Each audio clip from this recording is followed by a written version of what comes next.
it's very probable and probably inevitable that our right to bear arms would be challenged in a North American court. So this is just an example of what's happening and what's being proposed. We want to keep our trial by jury system. We want to keep our right to keep and bear arms. We want a system where we have a Supreme Court and not have a tribunal that will be superior to the Supreme Court. In 2005, Sintra, a Spanish-owned company, signed a secret agreement with the Texas Department of Transportation to erect toll roads on existing roads and to toll new roads that were completely paid for by tax dollars. There are people, believe it or not, in Texas who don't know what the Trans-Texas Corridor is. Right. TTC 69, which they'll have the environmental hearing starting this spring on, runs through my part of the state. And there are people over there who have no idea what's fixing to come in their backyard. TxDOT, an unelected state agency, claimed that the agreement with the foreign company was even secret from the Texas legislature. When the truth came out, newspapers across the state called for heads to roll politically. Sintra's response was to have its Australian subsidiary make its first U.S. newspaper buy. Every newspaper they bought was along branches of the Trans-Texas Corridor and had been critical of the toll road plan. The cost of 40 or 50 newspapers is nothing compared to the profits that'll be made.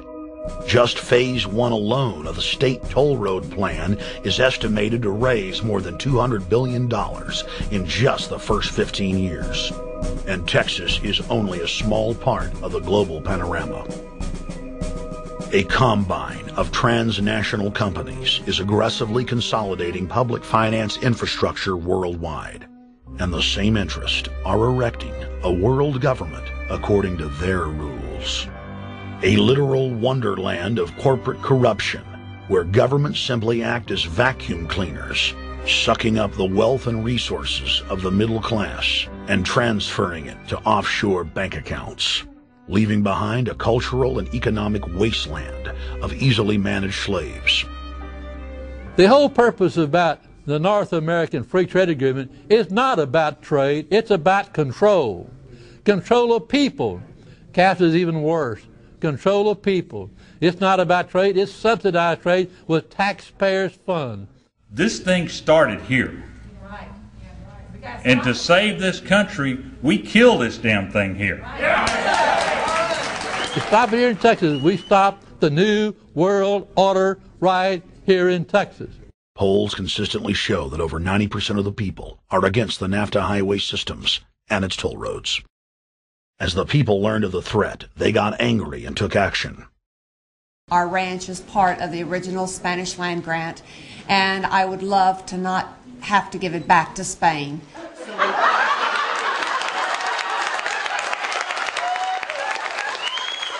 Opponents of a proposed superhighway today held a major protest.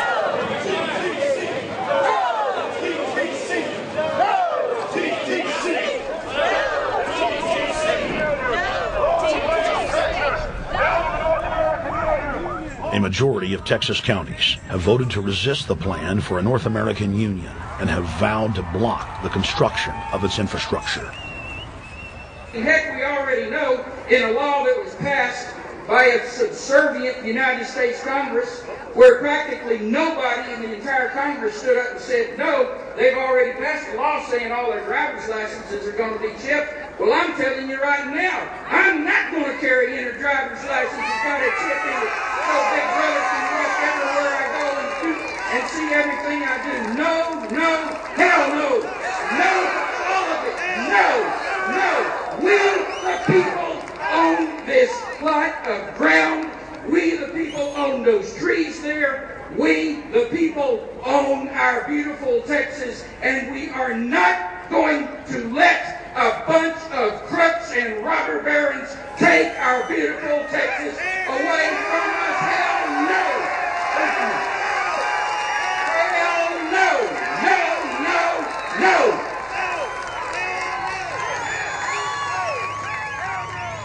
RFID tracker chips embedded in state inspection stickers and toll tags are already being used to track the population. The new system is also meant to control growth and steer development through so-called smart growth. smart growth, which is nothing more than an effort to bring control into the cities. You have the rewilding of America and the Wildlands Project, the Convention on Biological Diversity, which is to control our rural population. Toll roads on interstate highways nationwide are walling off exit ramps to small towns and rural communities, and are creating ghost towns by design. This trend is accelerating under the NAFTA highway system and is meant to rewild more than half the country. All of these things are designed to bring more and more control to bureaucracies rather than to the independent individual, the sovereign individual of this nation. What brought me into this whole discussion was the fact that while I was doing this multi-million-dollar research effort in the 1980s and early 1990s, I became aware of an agenda basically to lock up one half of the United States into wilderness corridors and reserves. What's called the Wildlands Project, but it was also a key cornerstone of the United Nations Convention on Biological Diversity. It was during that study in which I began to realize that this was not an effort to protect the environment, but an effort to control you and I. They were dividing the United States up into little compartments in which they would rip out roads, which they would rip out whole communities and put them back in the wilderness. The federal highway system was designed by Pentagon war planners in the 1950s to serve as a rapid deployment conduit to move ground forces for the defense of the United States during invasion. The unconstitutional Northern Command is now using the highway system as a force projection matrix to dominate populations across the United States. Through federally funded emergency command centers, county and city governments are being quietly federalized nationwide. Billions of dollars per city is being spent to install millions of surveillance cameras. Every town and hamlet, no matter how small or remote, is surveilled. License plate reading software tracks Americans' movements wherever they go.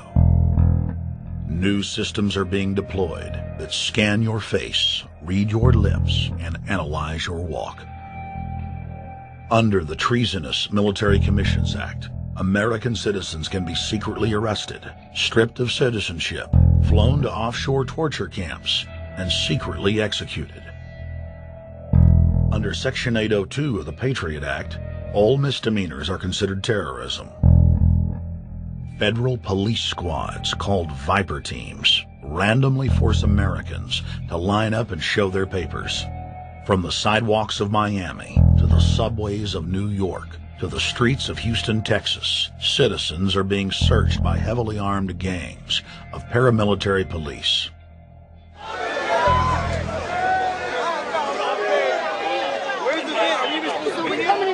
Come on, guys, come in. Yo, can you get that camera off of us, sir? Sir, can you get that United States First Amendment? All right, but you can get that camera. I'm saying get the camera out of my face. That's what I'm saying. You're on the streets of New York. So what does that mean? I'm saying get that camera out of my face. That's what I'm saying. It's a free country. Fuck wrong with It's a free country. Get this damn camera out of my face. Hey, this isn't Nazi Germany. There's no camera in your face. God. Hey, move to Russia, okay? Yo, Sarge. We can have cameras on the streets. I said get it out of my face. Your guy starts cussing at us out of the blue. I said get it out of my face. That's what I'm saying. It was never in your face.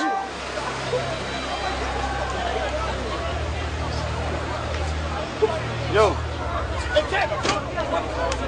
Long before 9/11, the Pentagon was aggressively violating the federal law that bars the military from policing the American people. Coast to coast, for more than 2 decades, teams of troops would just appear out of nowhere and randomly stop cars and search pedestrians. The acclamation accelerated with regular Army searching bags at the Super Bowl and the Kentucky Derby, as well as other high-profile events. Then President Bush signed a Defense Authorization Act, which radically increased the funding for the already bloated shadow government. In the act, the executive branch formally announced that it was preparing for domestic insurrection and went on to preemptively strip the state governors and legislatures of their powers. The federal government is openly announcing that it is the only authority as it treats the people and the states as enemies. Then on May 9th, 2007, President Bush unlawfully granted himself new powers.